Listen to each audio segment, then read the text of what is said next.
हमारे बीच कई ऐसे लोग होते हैं जो निर्वस्त्र होकर स्नान करते हैं। हालांकि हमारे शास्त्र इसकी इजाजत नहीं देते हैं।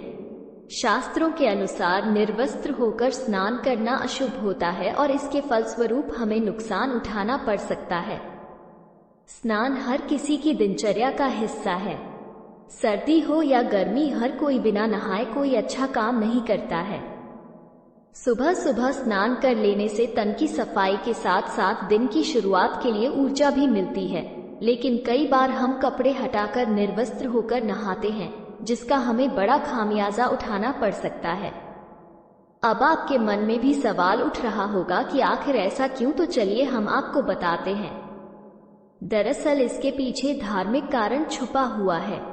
शास्त्रों में उल्लेख है कि मनुष्य को कभी भी निर्वस्त्र होकर नहीं नहाना चाहिए। ऐसा करने से हमें कई चीजों का सामना करना पड़ सकता है।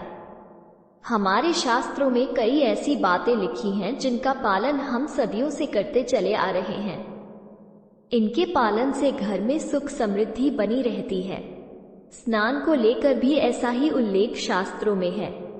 गरुड़ पुराण की माने तो नहाते समय शरीर पर एक कपड़ा जरूर होना चाहिए। निर्वस्त्र होकर नहाने से आपको पितरी दोष लग सकता है। कहा जाता है जब हम स्नान करते हैं तो आपके पितर यानी आपके पूर्वज आपके आसपास होते हैं और वस्त्रों से गिरने वाले जल को ग्रहण करते हैं, जिनसे उनकी तृप्ति होती है।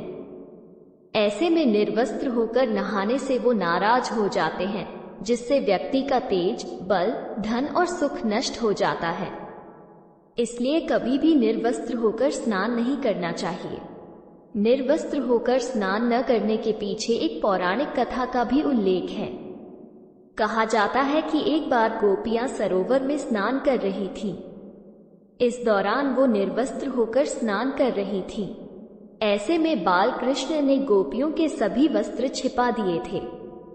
इसके बाद जब गोपियां बाहर आईं तो उन्होंने कृष्ण से कपड़े वापस करने की विनती की।